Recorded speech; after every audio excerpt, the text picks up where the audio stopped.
Bien, vamos a otra cosa. Un 19,6% aumentaron los delitos ingresados al Ministerio Público durante el primer semestre de este año, lo que equivale a 156.000 casos adicionales en comparación al mismo periodo del 2024. Además, según reveló la Fiscalía, los homicidios se han incrementado un 1,2% en ese mismo plazo. Vamos a analizar estas cifras y queremos tomar para esto contacto con Ana María Morales. Ella es gerenta de la División de Estudios de la Fiscalía Nacional. Muchas gracias por estar con nosotros y bienvenida. ¿Qué tal, Ana María? Bienvenida. Hola, buenos días, Davor, buenos días. Bueno, lo primero es preguntarle por esta cifra, porque siempre conocemos cifras que van entregando diversos organismos. ¿Estas son las cifras oficiales de Chile, las que sirven para elaborar las políticas públicas, o esas son otras, para hacer la clasificación?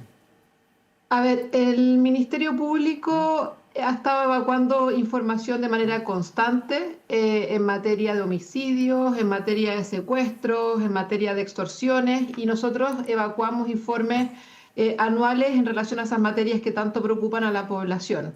Asimismo, anualmente evacuamos un boletín estadístico que lo que hace es referirse a todas las categorías de ingresos que entran a la institución anualmente y también semestralmente. El boletín que estamos presentando recientemente es el boletín semestral y lo que hace es entregar precisamente información respecto de los ingresos al Ministerio Público digamos, en el último semestre. Y en relación a ello, como bien señaló Carla, efectivamente hay un 19,6% de aumento en los ingresos al Ministerio Público respecto del mismo periodo anterior, es decir, primer semestre del 2024, y que esto equivale en total a 156.610 delitos más. Ya, quisiera preguntar algunas cosas conceptuales del estudio para que luego hagamos el análisis de por qué, en qué áreas aumentan o disminuyen más los delitos, pero según las cifras que ustedes entregan, los mayores incrementos ocurren en la categoría de delitos de leyes especiales, que me gustaría que nos contara cuáles son, con un 383%, o sea, es mucho. Después, otros delitos con un 24,7% y por último delitos económicos y tributarios con un 4,4%, que uno entiende mucho mejor el concepto. Pero ¿qué son los delitos de leyes especiales y qué cabe dentro de otros delitos? A ver, estas son categorías que se han ido construyendo desde la implementación de la reforma procesal penal con las otras instituciones que también confluyen en el sistema de justicia, con el Poder Judicial, fundamentalmente con Gendarmería, entre otros. Y en el caso de esta categoría de delitos de leyes especiales, agrupa a varias regulaciones más recientes que han habido en materia penal. Pero particularmente lo que ha impactado en los datos de los últimos 2 años, particularmente en los ingresos al Ministerio Público, es la figura del uso malicioso de tarjeta, clave o dispositivo financiero y también las defraudaciones contra los particulares. ¿Qué ha ocurrido en relación a ello? Hubo una reciente reforma a la ley 20.009 y que lo que estableció en ella es que para efectos de solicitar la restitución de los fondos en aquellos casos en los cuales hubiera existido, por ejemplo, un caso de un uso malicioso de una tarjeta de crédito, una clave, un dispositivo, que no es cierto que es algo muy común en la ciudadanía que eso ocurra, tiene que hacer la denuncia al Ministerio Público para efectos de restituir los fondos. Antes esa obligación no era necesaria, sino que sencillamente se hacía, por así decirlo, la solicitud al banco acreditando que existía la sustracción de los fondos o en particularmente un uso malicioso. Pero hoy en día se establece la obligación de efectuar la denuncia y en ese sentido nos ha impactado directamente en los ingresos, tanto como señalé con esa figura, como estafas y otras defraudaciones. Esto corresponde fundamentalmente a delitos de naturaleza informática, es decir, que se producen a través de la Internet, ¿no es cierto?, a través de los medios tecnológicos, y tenemos, como señalé, ahí un impacto bien importante en términos de los ingresos que estamos teniendo en esta materia. Ahora, y esto no solo impacta en términos de los ingresos, sino que también significa desafíos para la persecución penal, porque particularmente tratándose de los casos de uso malicioso de tarjeta de crédito y lo que es los fraudes, hay también organizaciones que se dedican a ejercer de manera fraudulenta, ¿no es cierto?, estas defraudaciones en los contextos del uso de Internet y los distintos aplicativos que existen. Entonces, hemos tenido desafíos bien importantes como institución para efectos de perseguir estos casos, poder agruparlos, poder dar con los responsables, pero que significa la utilización de, sobre todo, herramientas tecnológicas para poder identificar bien a qué IPs corresponden, quiénes son los individuos que están detrás, por ejemplo, de páginas web fraudulentas, donde también ocurren muchos de estos casos. Entonces, es bastante desafiante en términos de la persecución penal. Pero a su segunda pregunta, Carla, en relación a los otros delitos, también hemos tenido ingresos bastante importantes en relación a lo que es portar aparatos de comunicación en recintos penitenciarios. Hemos tenido una reciente figura legal en esta materia y Gendarmería ha cumplido entonces con generar las denuncias respectivas precisamente para poder incautar estos elementos que están prohibidos dentro de los recintos penitenciarios. Otra figura en esta materia, por ejemplo, es el abandono o maltrato habitual. Ana María, y a pesar de la cifra que es alta, 156.000 delitos más de un año para otro, claro que desafía a la Fiscalía, me imagino con la tasa de resolución que eventualmente puedan tener, que lo mostrarán otros informes, pero ¿hay alguna buena noticia dentro de este catálogo de delitos? ¿Hay alguno que vaya a la baja, que haya mutado, que ya no se cometa tanto en nuestro país, que sea una cifra positiva dentro de lo que estamos conversando? Sí, hay delitos que efectivamente disminuyen. Tenemos disminuciones bien importantes en materia de los delitos contra la libertad e intimidad de las personas.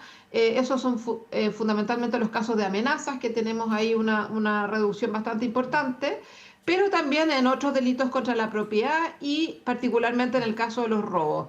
Y en el caso de los robos, me gustaría detenerme porque ahí tenemos figuras bien importantes como son los robos con intimidación, y nosotros vemos que efectivamente aquí hay una reducción de un 14%, son 3.465 denuncias menos que se están produciendo. Eso, perdón, y ¿eso es recomendaciones. lanzazo o robo al interior de una casa habitada? ¿A qué se refiere con eso? No, los robos con intimidación usualmente son a personas, Ya. no son a inmuebles, sino a personas en los cuales se le intimida para efectos de sustraerle determinadas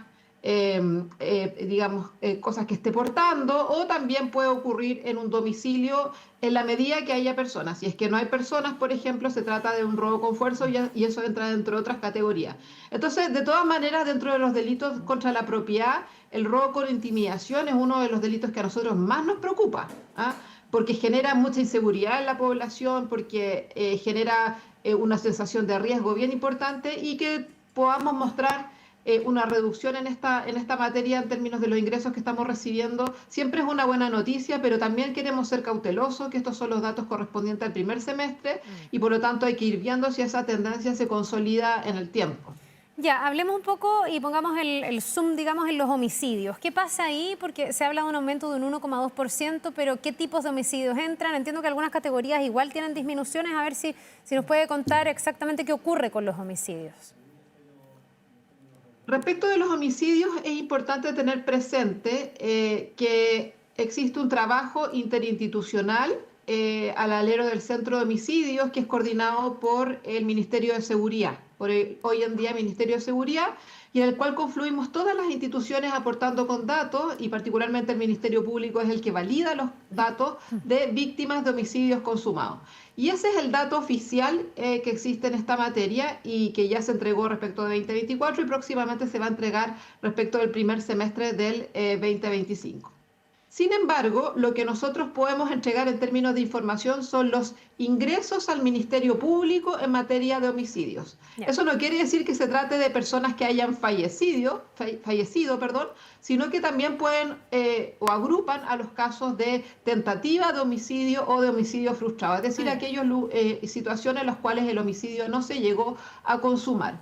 Y entonces lo que nosotros venimos registrando, venimos observando a partir de los datos precisamente es un incremento en el caso de esta gran familia de homicidios, que es distinta, como les señalé, de la información que se reporta precisamente por el Centro de Homicidios, que son los homicidios consumados. Y en esta gran familia nosotros vemos aumentos que se explican fundamentalmente por un incremento en las denuncias por parricidio, es decir, entre familiares, ¿no es cierto?, entre vínculos de familiares, y por otra parte, en la figura del auxilio al suicidio, donde nos han aumentado los ingresos, y nosotros ahí, en un análisis un poco más profundo, particularmente de esas denuncias que nos llegan, hemos podido detectar que hemos tenido esos incrementos fundamentalmente de denuncias que se efectúan por parte de los centros de protección que intervienen a niños, niñas y adolescentes en estas materias y que reportan estos casos de auxilio al suicidio. Entonces, es por eso que se pueden explicar estos aumentos en materia de homicidio, pero hay que ser bien en esto preciso, no es que los homicidios consumados hayan aumentado, sino que, y eso se refleja bastante bien en los datos entregados por el Centro de Homicidios, sino que esto corresponde a los ingresos particularmente y donde vemos un aumento importante en estas dos figuras que les señalé, en auxilio al suicidio y a los parricidios. Ya, pero esa es una manera de mirar el estudio, pero también Ana María estaba viendo las cifras de total que usted decía, homicidios consumados, frustrados y tentados, son 1.809 de acuerdo al informe, es casi el doble de lo que teníamos hace 5 años antes de la pandemia. ¿Hay una tendencia? ¿Eso es irreversible? ¿Cómo la pueden proyectar a futuro? Hay una tendencia que se viene consolidando, Davor, como bien usted lo señala, con posterioridad a la pandemia. Por ejemplo, en el año 2016 nosotros teníamos una tasa de 4,2 homicidios por cada 100.000 habitantes. El pic de homicidios lo tuvimos el año 2022 con una tasa de 6,7 homicidios por 100.000 habitantes.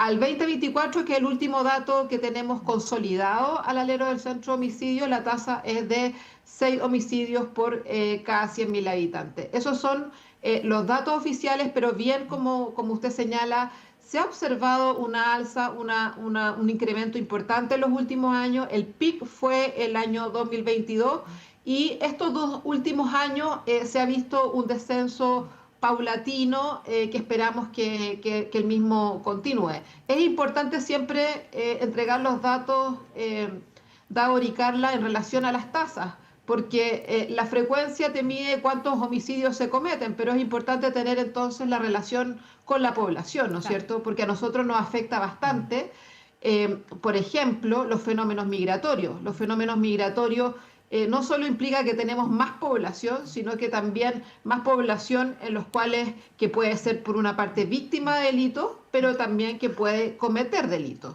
¿Ah?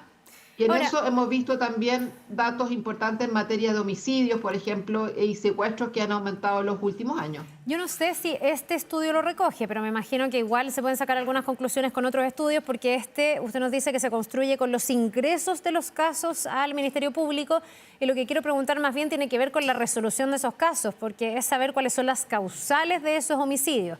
En dos sentidos, es decir, ¿han ido mutando los casos de homicidios que tenemos? Sabíamos que antiguamente, por ejemplo, veíamos mucha más prevalencia de las armas blancas y hoy día lo que nos toca informar es dar cuenta de mucho homicidio con armas de fuego, digamos, que están bastante como extendidas en otra cosa que nos toca informar harto, que son los ajustes de cuenta. Pero para que se constituya, me imagino que tiene que corroborarse la hipótesis, ustedes lo pueden tener solo como un ingreso.